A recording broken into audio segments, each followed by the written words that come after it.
एक सीधी सादी लड़की जो प्रेजेंट में बहुत प्रॉब्लम्स फेस करती है, पर वो मरकर वापस पास्ट में अपनी शादी वाले दिन आ जाए, तो क्या वो सब जानने के बाद भी अपने इविल हस्बैंड से शादी करेगी? चलिए ये जानने के लिए हम स्टोरी देखते हैं। मुहान बेड पर शीशी के पास आता है और कहता है, तुम यही चाहती थी ना? फिर उसे किस करता है और उसके साथ इंटीमेट होने लगता है। शीशी सोचती है, मैं अभी भी जिंदा क्यों हूँ? मुझे कुछ समझ नहीं आ रहा। देन शीशी मुहान से पूछती है, क्या तुम मुझे लव करते हो? मुहान कहता है, हाँ मैं तुम्हें लव करता हूँ और हमेशा करता रहूंगा शाशा। मुहान शीशी की जगह शाशा का नेम लेता है। शीशी सोचती है, मैंने इस बार सुना तुमने कहा मो शाशा। आगे की कहानी बताने से पहले मैं आपको मो शीशी और मो शाशा के बारे में बता देती हूँ। मो शीशी और मो शाशा सिस्टर्स हैं। जब मो शीशी की मॉम की डेथ हुई तो उसे घर से निकाल दिया गया। मुहान मो शाशा से लव करता था और उससे शादी करने वाला था, पर उसकी डेथ हो गई, जिसका रीजन मुहान को पता नहीं लग पाया। और मुहान को अब लगता है कि शाशा की डेथ शीशी की वजह से हुई है, मतलब उसकी डेथ का कारण शीशी ही है। तो शाशा की डेथ के लिए वो उसे ही ब्लेम करता है, इसलिए शीशी से रिवेंज लेने के लिए वो उससे शादी कर लेता है। नेक्स्ट सीन में दिखाया जाता है शीशी प्रेग्नेंट होती है, पर अचानक से एक रात वो खुद को हॉस्पिटल की छत पर देखती है और उसका बेबी उससे दूर जा चुका होता है। वो कहती है, मुहान तुमने मुझ पर ट्रस्ट क्यों नहीं किया? तभी पीछे से आती है मो जिंगजिंग। जिंगजिंग शीशी की हाफ सिस्टर है और ये मुहान को लाइक करती है। जिंगजिंग शीशी से कहती है, तुम्हारा बेबी मुहान का बेबी नहीं हो सकता, और वो शीशी को मुहान की सर्जरी की बात बताती है कि उसने ही उसकी सर्जरी की थी। देन जिंगजिंग उसे रिवील करती है कि सिर्फ तुम्हारा बेबी ही नहीं, बल्कि तुम्हारी मॉम को भी मैंने ही मारा, क्योंकि अगर तुम्हारी मॉम होती तो मेरी मॉम को डैड के पास खड़े होने का चांस कैसे मिलता? शीशी पूछती है, तुमने ऐसा क्यों किया? मुझे मेरा बेबी वापस चाहिए। जिंगजिंग कहती है, चुप रहो, अब तुम्हारा टाइम है जाने का, जिससे मुहान मेरा हो सके। और वो उसे हॉस्पिटल की छत से धक्का दे देती है। पर एक दिन शीशी जागती है और खुद को जिंदा देखती है। उसे समझ आ जाता है कि वो टाइम ट्रेवल करके टाइम में 2 साल पीछे आ गई है, उस दिन जिस दिन उसकी शादी मुहान से हो रही है। मेड आकर शीशी से पूछती है, मैम क्या आप जाग गई? ड्रेसर आपका वेट कर रहा है। शीशी कहती है, हाँ बस मैं आ ही रही हूँ। शीशी जब बहुत देर तक बाहर नहीं आती तो मेड अंदर जाती है और देखती है कि ब्राइड भाग चुकी है, और वो चिल्ला चिल्ला कर सबको बता देती है कि ब्राइड शादी से भाग चुकी है। शीशी शादी से भागकर अपनी मॉम की ग्रेव पर जाती है और कहती है, सॉरी मॉम, मैं आपका बदला उन लोगों से ले नहीं पाई। शीशी अपने डैड और उनकी सेकंड वाइफ से बदला लेने की कह रही है। तभी वहाँ मुहान आता है शीशी को ढूंढता हुआ अपने बॉडीगार्ड्स के साथ, और वो उसकी बात सुन लेता है तो कहता है, बदला लेना है तो तुम मेरे पास क्यों नहीं आई हेल्प लेने? शीशी कहती है, मैं जरा सी हेल्प के लिए तुम्हारे पास नहीं आना चाहती।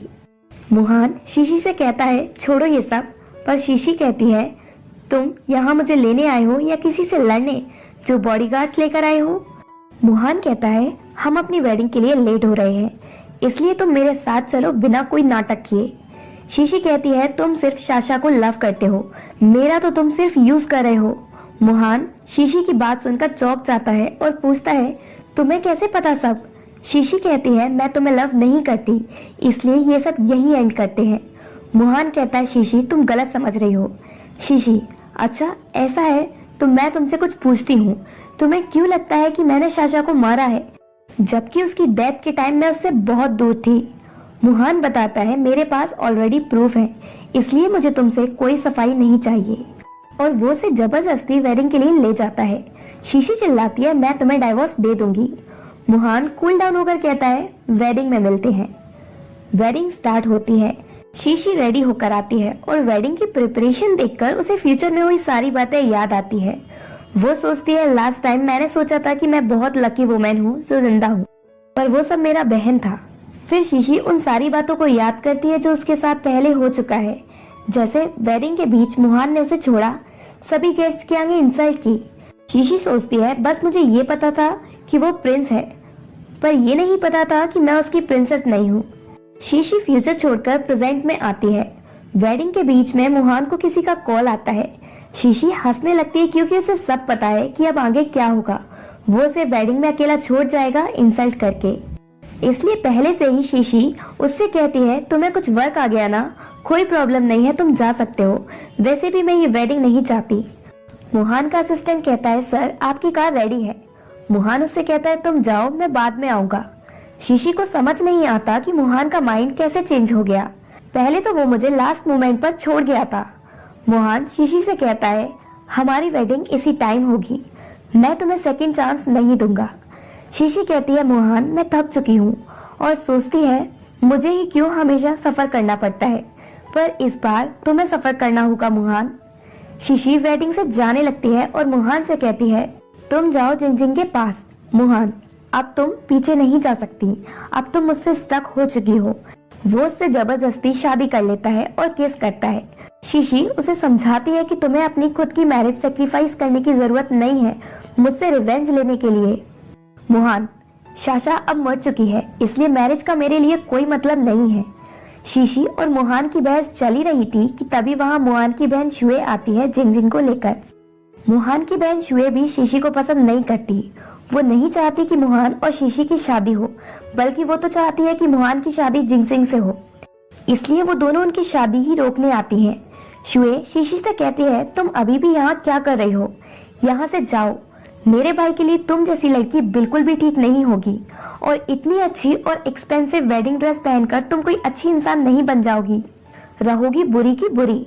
शीशी चुपचाप उसकी बकवास सुनती रहती है। जिंगजिंग उसे बकवास करने से रोकती है, जिससे सबको लगे कि ये बहुत अच्छी लड़की है, जिससे शीशी की जगह उसकी शादी मोहन से हो जाए। देन शीशी कहती है मैं शुए की बात से एग्री नहीं करती, मैं इन्हें बताना चाहती हूँ कि मैं तो ये शादी करना ही नहीं चाहती। इवन मैं तो शादी से भाग भी गई थी, पर मोहन ने मुझे जाने नहीं दिया।